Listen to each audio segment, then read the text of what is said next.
Assalamualaikum warahmatullahi wabarakatuh.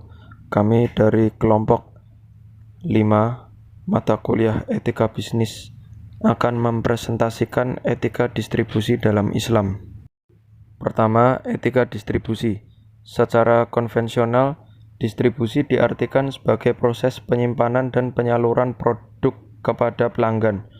Meskipun definisi konvensional tersebut memiliki pemahaman yang sempit dan cenderung mengarah kepada perilaku ekonomi yang bersifat individu, namun pengertian tersebut dapat dipahami bahwa dalam distribusi terdapat sebuah proses pendapatan dan pengeluaran dari sumber daya yang dimiliki negara.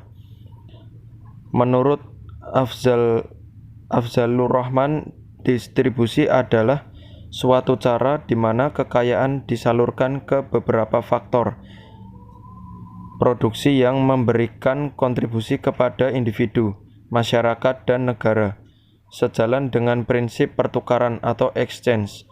Antara lain, seseorang memperoleh pendapatan yang wajar dan adil sesuai dengan kinerja dan kontribusi yang diberikan. Kemudian distribusi yang didasarkan atas kebutuhan atau need. Seseorang memperoleh upah karena pekerjaannya dibutuhkan oleh pihak lain. Suatu pihak membutuhkan materi untuk dapat memenuhi kebutuhan keluarga, dan pihak lain membutuhkan tenaga kerja sebagai faktor produksi. Yang kedua, yaitu prinsip-prinsip dalam distribusi. Islam sangat mendukung pertukaran barang dan menganggapnya produktif dan mendukung para pedagang yang berjalan di muka bumi mencari dari sebagian karunia Allah, dan membolehkan orang-orang memiliki modal untuk berdagang, tetapi ia tetap berusaha agar pertukaran barang itu tetap berjalan di atas prinsip-prinsip berikut. Yang pertama adalah larangan ihtikar, kemudian yang kedua distribusi kekuasaan meluas, yang ketiga mencari keuntungan yang wajar, kemudian yang keempat keadilan distribusi. Selanjutnya yaitu penjelasan dari larangan ihtikar. Ihtikar berarti penimbunan barang. Ulama memberikan kriteria tertentu terhadap bentuk ihtikar atau penimbunan barang yang diharamkan. Kriteria itu adalah sebagai berikut. Nomor 1, barang-barang yang ditimbun hendaklah melalui proses pembelian sebelumnya dari masyarakat.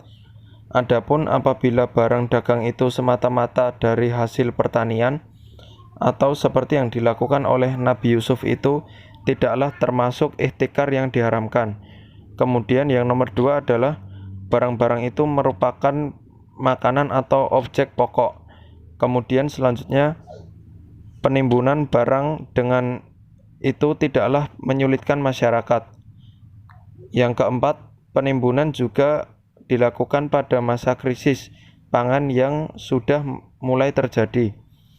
Apabila hal-hal itu dilakukan jauh-jauh dari sebelumnya, seperti yang dilakukan Badan Urusan Logistik atau Bulog di Indonesia, tidak termasuk ihtikar yang diharamkan, karena hal tersebut bisa memberikan manfaat dikala krisis pangan terjadi.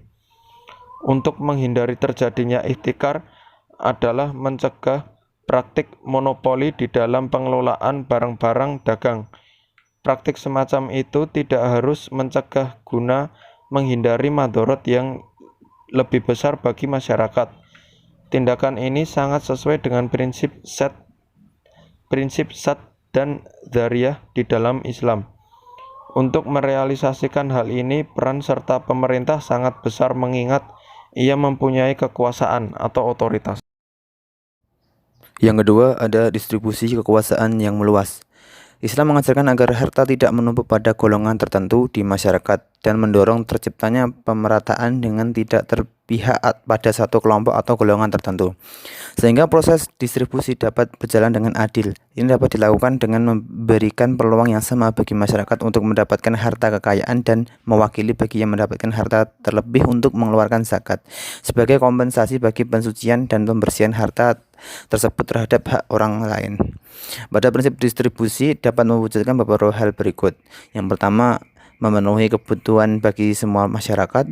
Yang kedua, memberikan efek positif bagi pemberi itu sendiri seperti halnya zakat, di samping dapat membersihkan diri dan harta, meningkatkan keimanan seseorang dan menimbulkan kebiasaan untuk saling berbagi. Yang ketiga, menciptakan kebajikan di antara semua orang. Yang keempat, mengurangi kesenjangan pendapatan dan kekayaan bagi masyarakat. Yang kelima, pemanfaatan lebih baik terhadap sumber daya dan aset. Yang keenam, memberikan harapan pada orang lain melalui pemberian. Yang ketiga, mencari keuntungan yang wajar. Mencari keuntungan yang wajar merupakan suatu keharusan di dalam proses ekonomi apabila para pelakunya menginginkan keuntungan. Hendaknya keuntungan yang diperoleh tidak bertendensikan eksploitasi dan ketidakwajaran. Islam tidak membenarkan praktik di dalam mencari keuntungan seperti apa yang terjadi dalam sistem kapitalis, yaitu di mana suatu sistem yang membenarkan segala cara untuk mendapatkan keuntungan yang besar, termasuk di dalamnya bentuk monopoli dan menimbulkan barang dagangan yang kesemuanya itu akan menimbulkan kesusahan ekonomi di dalam masyarakat pada umumnya dan pelaku ekonomi itu sendiri pada khususnya. Oleh sebab itu, pelaku ekonomi hanya diperkenankan mengambil keuntungan yang baik dan wajar, tidak terlalu tinggi yang berakibat kepada kesusahan masyarakat dan juga tidak terlalu rendah akan berakibat pada kebangkrutan.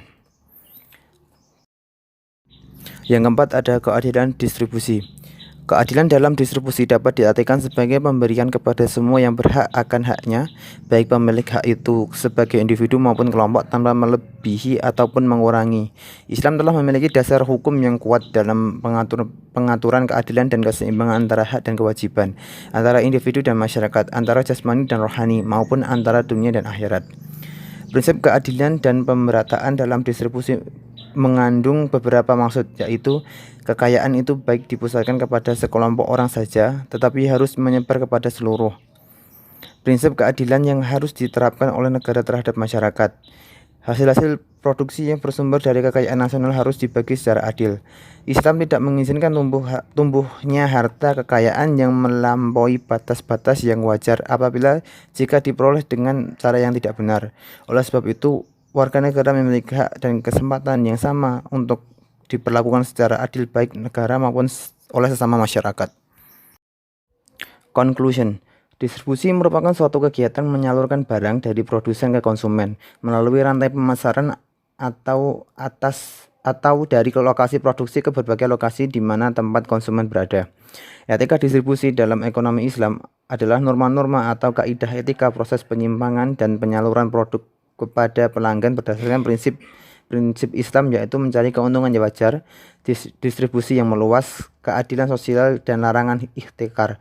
Apabila prinsip-prinsip itu dapat dijalankan sesuai dengan norma yang berlaku, dapat memperbaiki etika yang baik dan benar dalam sistem distribusi. Mungkin itu saja yang bisa kami sampaikan. Bila ada salahnya, kami minta maaf. Dan kalau ada pertanyaan yang ingin ditanyakan, bisa bertanya lewat media yang telah disediakan. Syukran. Wassalamualaikum warahmatullahi wabarakatuh.